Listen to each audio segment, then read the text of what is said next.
Good morning. I welcome you all for this episode of Market. We have seen what sort of fantastic movements are happening as far as the BSE, Sensex and Nifty are concerned. BSE is on verge of 51,500. Nifty has also crossed an all-time high of 15,000. And this particular movement is so swift that virtually it has taken everybody by surprise. We have really forgotten that it is hardly a few weeks back that 5 days prior to the presentation of budget on 1st of February, the same indices had gone down. For example, BSE Sensex was down almost by 2,300. But by the time we are meeting for this episode of Market, we have witnessed that more than 5,500 rise has been raised or increased or recorded as far as the BSE Sensex is concerned. To some extent, Nifty also reflects and the same proportion as well as the same kind of a journey. Is it that our budget is so fantastic or this market has a full faith as far as the current central government is concerned? Probably not. We are jumping to the conclusion. One thing is very clear, that market is very happy that government is really coming out very clearly. Rather than tinkering with few changes here and there as far as taxation are concerned, government has concentrated more on giving a policy direction. Whether it is coming related to the PSU investment, whether it is related to scrapping of vehicles, this government has come clean on many records. And such a clarity of thinking and policy has probably gladdened the hearts of the market people. And in general in market people and in particular the market.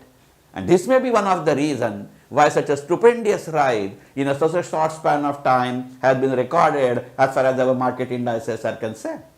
It needs to be understood that one signal which government is giving is very clear.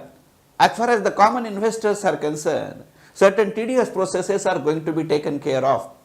As of date, may they sound academic, but in reality, that would help a small investor like anything. Just like to have a concentrate on two things. Government has given one signal. For many 2-3 years in the past, as far as my budget analysis for that respective year's budget is concerned, I was always hoping that that day is not far off, that slowly government will phase out a need for filing the income tax return. And it has really got implemented as far as this year's budget is concerned. Although this budget is restricting itself only to the senior citizens who are more than 75 years in age and who have only pension income as far as their annual income is concerned, they have very clearly stated that such persons who are above 75 years of age and their own source of income is only pension income, then they need not file the income tax return. We have to be very careful about this wording. Government is not waiving the income tax on these payers. They are saying you need not file a tax return. It is not only merely an announcement. They have given a logic or a reason behind that as well. Finance Minister in her budget speech itself has said that bankers or the bank accounts in which this pension income is getting added or credited will take care as far as your income tax calculations and requirements are concerned. As all of us are aware, pension may or may not be subject to TDS. But as our bank accounts are tagged with Aadhaar card as well as PAN card, government is going to do some sort of a data mining. And that's why probably we can have every right to hope that slowly the requirement, gradually, not in a single stroke per se, probably that may be reserved for a direct tax code or a DTC if at all it is in the vogue now, that slowly the requirement for an income tax return may get phased out. I may sound too optimistic today, but just have a look at it. This budget clearly gives a signal that government is doing a huge sort of a data mining and data analytics. Well, it was reflected first in GST because budget was presented on 1st of February 2020. And just before that, half an hour before that, our finance secretary announced that in the month of January 2021, the GST collected by way of a monthly collection during that particular month was at a peak or a highest of 1.20 lakh crores. It is worth noting for two reasons. It is the 5th consecutive month where our GST collections have been on the rise.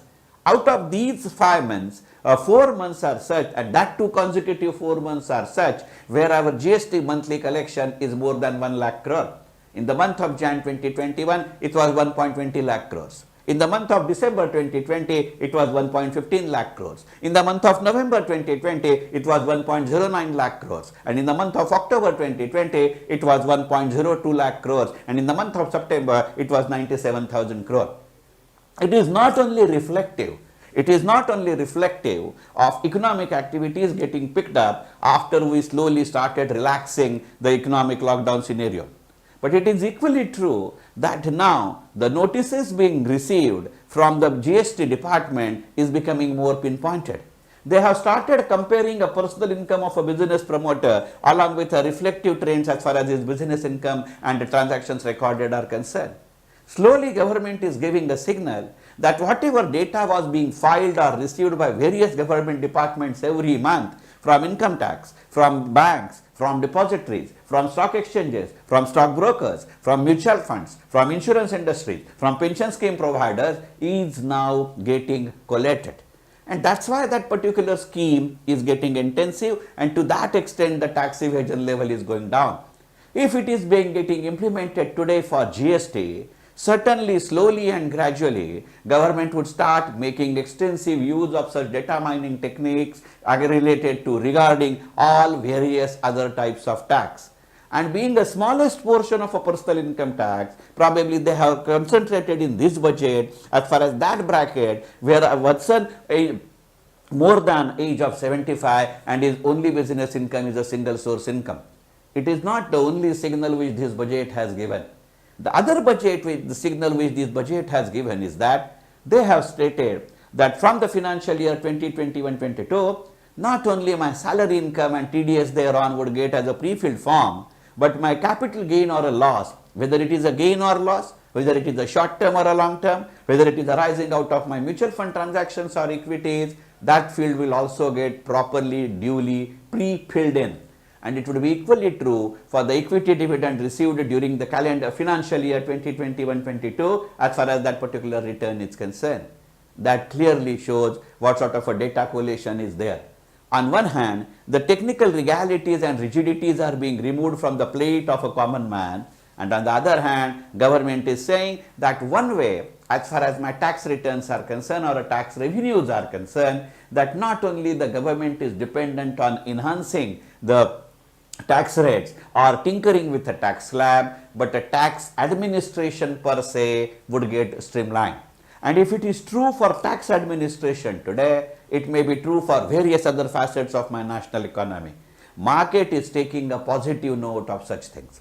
It is not merely a scrapping of earlier technique or earlier tinkerings, but it is equally scrapping of a personal vehicle if it is more than used for 20 years. It is equally true for public vehicles, it is more than in use for more than 15 years.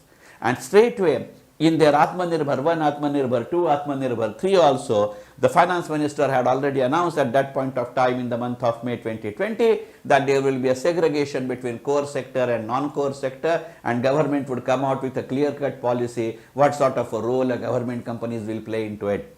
As far as this budget is concerned, for the first time in last 28 years, when we have started a disinvestment process, that government is going to make use of all the three types of formats. Number one, it would be a IPO. Another would be disinvestment. And third would be a strategic sale. So ranging from 2% of the equity coming to the complete sale of a government equity would be the various options or a combination thereof. You would have seen that various government companies have started rising as far as their market prices are concerned.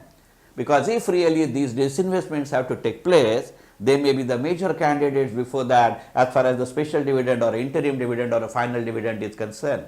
It is not a coincidence that budget gets presented on 1st of February and on 3rd of February HPCL reports a record profit. If HPCL is a trigger, probably other many companies would do. Just take an example of IRCTC. It's a darling of a market. The share which came out with a particular price band in last 1 year or so, when market has tanked or the market has boomed, this particular share has shown a consistent trade of a going well. I am saying consistent, I am not saying continuous. And now IRCTC is announcing various travel packages, and there is already a news that IRCTC may initiate, I am using the word may initiate a ticket booking for state transport corporations as well. If this is going to be the case, probably these kinds of a trends market is picking up. The question is whether we as an individual investor are ready to imbibe these principles and get it implemented as far as our own portfolios are concerned. Just have a look at it from this angle, and this was the only intention as far as this episode of Market is concerned. I hope you would agree and appreciate with these views. If so, kindly feel free to circulate it among your known people. Thank you very much.